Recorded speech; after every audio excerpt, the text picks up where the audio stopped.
Hi, I am Myriam. I am a software developer at Redfin. IoT might not be your cup of tea, but hopefully by the end of this talk, we will change that. 2020, what a year. In February, I went to Colombia to visit my family after 4 years of living in the United States. When I came back to a closed country that had a shortage of toilet paper and became jobless shortly after because the company that I was going to work for rescinded the offer due to the pandemic. As you can imagine, I felt sad, frustrated, even angry. But amongst all those feelings, I wanted to feel productive. So every morning, I will take a look at my long to-do list and think to myself, I'm going to do this, I'm going to do this, I'm going to do this. And at the end of the day, my list will look exactly the same as it did in the morning. And that will make me feel guilty. The worst part is that the cycle will start all over again the next day. I decided it was enough. I needed to allow myself to feel my feelings and be okay with the slowdown that we're all living together and that has affected our lives in many different levels. I needed to focus on one goal. The first thing that I needed to do was get my schedule back on track. I could have set alarms and stick to them, but I remembered that my mother-in-law returned a Fitbit to us because the mean device reminded her of how bad her sleep was. So I decided to use the Fitbit to track my sleep. And it was really awesome to be able to see progress over time and even dive into sleep stages. Then I wanted to work on a project that was full stack, will allow me to learn something new, have fun, and hopefully do something useful. And that's how I landed in IoT. The Internet of Things, a term you might have heard so many times.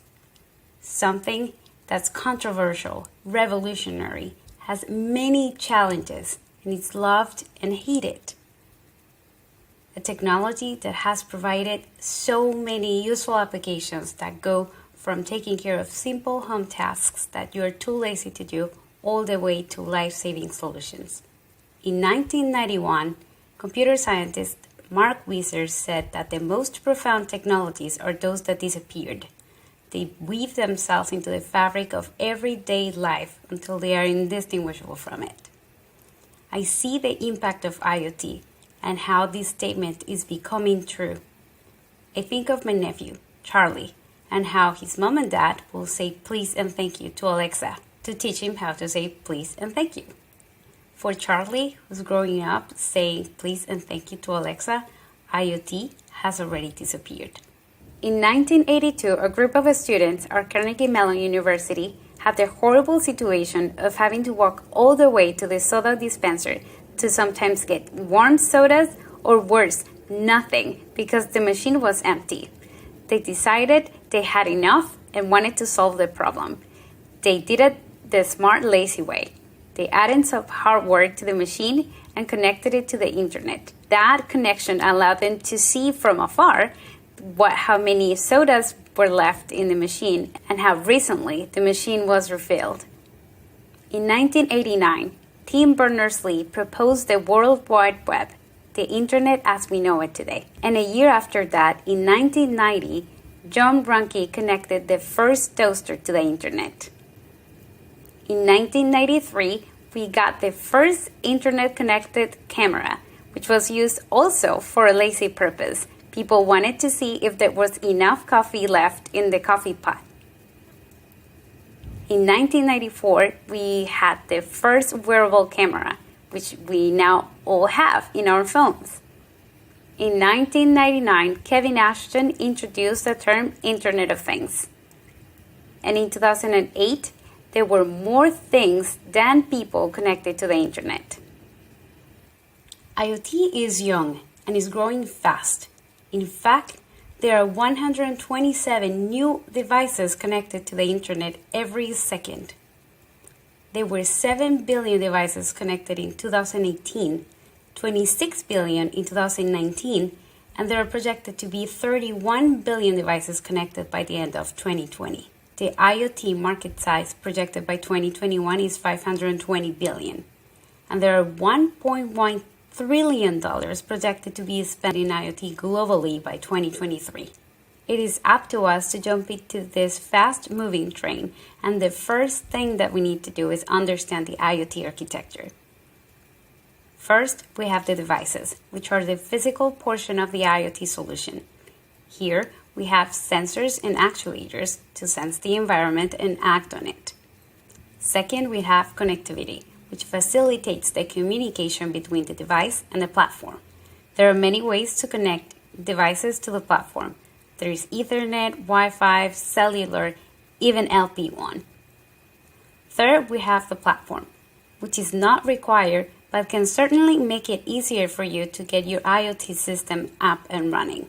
Platforms offer multiple capabilities like endpoint and connectivity management, data analysis, processing and visualization, application development, and integration tools. And these are some of the most popular ones.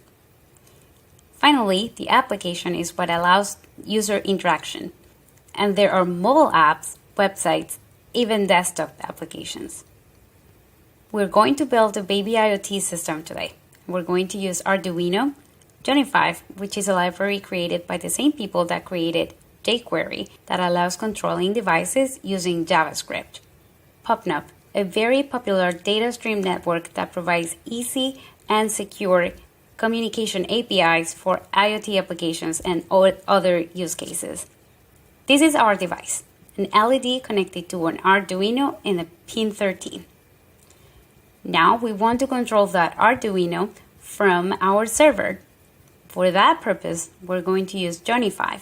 The relevant portions of Johnny5's usage are importing the library, creating a board, creating an LED, and using that instance of the LED to turn the physical LED on and off. With PopNup, the relevant portions are creating a new instance of PopNup, using that instance to listen to a channel, and then be able to turn the LED on and off using the LED instance that we created with Johnny5. On the client side, we are using PopNup to send the messages. The relevant portions are having an instance of PopNup with subscription and publishing keys, subscribing to the channel that we are publishing the messages to, and having a publish function under the listener that is activated once the button is clicked, and it will send a message to the channel that we're subscribed to. To make sure our IoT application is working correctly, we're going to run the server locally and access it through the website that has been deployed to GitHub pages. Every time we push the button, a signal with the message on and off is being sent to the server, and we can observe it in the terminal. And here it is, our first IoT application that has been built using only JavaScript and JavaScript libraries like Johnny5 and PopNup. We're sending the messages on and off using the website that has been deployed to GitHub pages to the device, and we can see the LED turning on and off. If you want to play with the LED, feel free to visit the website, and I'll show you the LED turning on and off every time you push the button. Thank you so much for listening, and enjoy the rest of CascadiaJS.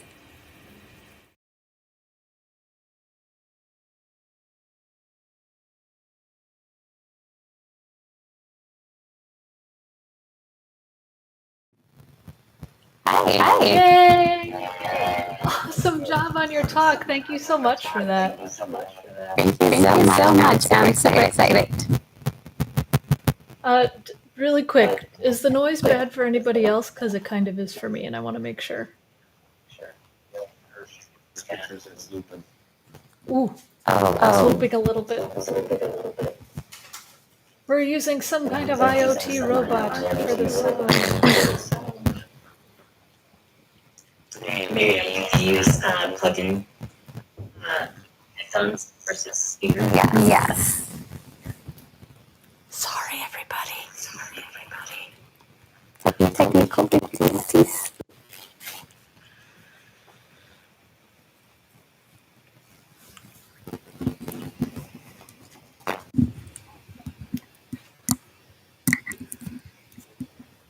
All right, is this better? There we go. Much better. Perfect. Great. Thank you so much for that. Anyway, back to what we were talking about. Your talk was awesome. Thank you so much for that. I really loved any sort of talk about hardware with JavaScript. It kind of warms my heart because I used to be so afraid to touch any sort of hardware, but with JavaScript it's like you can't necessarily break it. It's fine. You're running a script on it and it's not going to explode or burst into flames or anything. Ooh, now we can't hear you. Ah.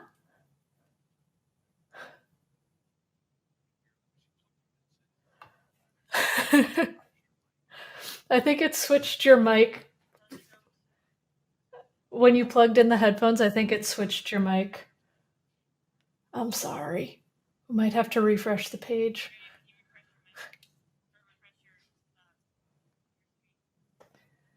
It's fine. It happens. Hi. Are you able to Much hear me better. now? Perfect. I hear you wonderfully. Awesome. That's okay. Anyway, all of this hardware stuff. Of all of the different IoT devices that you've used, that you've seen, that you talk about, do you have a favorite? Yes, actually, my Fitbit is my favorite one. I'm able to keep track of my exercise, sleep, and other stuff, and I really, really love it. So that's probably one of my favorite ones. Although I really, really like the ones that allow to help me do stuff like lifting my blinds and other things that are Right. I'm too lazy to press a button or pull a rope or something. Yeah. Oh, I see people Yeah, are I feel playing like with the LED. with your button. Can you see Wow, it? that's so cool. Somebody was Neat. turning it on. Okay. I'll leave it here. Yeah, I definitely like the ones that can turn lights on, can turn blinds, but those definitely are the lazy IoT ones. But then the Fitbit is one that actually encourages you to move and be healthy and stuff. Yeah. Or make you feel guilty, like it did to my mother-in-law. Perfect. Yeah. Hey, sometimes that's the kick in the pants that you need. Yeah. So when it comes to that Johnny 5 stuff and working with Arduino, what was the hardest part and what was your favorite part of working with those?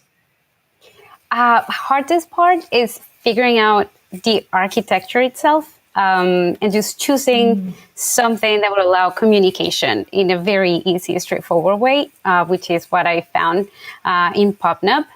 And my favorite part, Johnny 5 just makes it so enjoyable to control devices, and it's very easy. Their website is full with different applications that you can make with IoT and also robotics, which is really cool. Yeah. Yeah, I love that we're on this trend of robotics and stuff now. I'm digging it. There's so much to get into. Yeah. Yeah, it was super cool to see Misty. That was awesome. Yeah, we need to get all these powers combined and stuff for sure. Now, one of the things that concerns a lot of people when it comes to hardware is the need to solder, because soldering can be scary for those who haven't done it before. Are you able to do some of the projects that you've done without any soldering at all, where you can kind of just plug in and play? Yeah, the Arduino kit, like the starter kit, comes with a breadboard, and it's super easy just to plug things in. And yeah, soldering is not as bad as people may think. I feel like the accidents that happen are because people are not really being careful. But yeah, it will be okay. I've not done it in a long time, but yeah. Yeah, I know myself, like I do get kind of shaky hands where I'm just like, I just got to get this thing to work and be connected and not worry about it. And meanwhile, some people I've seen, they're just like, it's just like a piece of art. You just go with it. And so Yeah. I do think it's something that you can practice and it's not too bad, but it's something that people are afraid of when it comes to hardware stuff. Oh, yes. Please don't be afraid with the Arduino things. And I'm sure with Raspberry Pis and Teslas and other boards, you're it's going to be very easy for you to plug things in and make it work. Not soldering required. Okay. Yeah. Yay. Oh, and it's so fun to see your LED lighting up back there behind you. That's so cool. I love how interactive it's awesome. that is. Thank you for turning it on and off. So much. Yeah. Thank you so much for your talk again and for kind of opening my eyes to some of these ideas. I can't wait to play with the Johnny 5 stuff myself. Awesome. Thank you so much to all of you, and continue to enjoy CascadiaJS. Yay. All right. We are going to go over to Carter now. Let's go.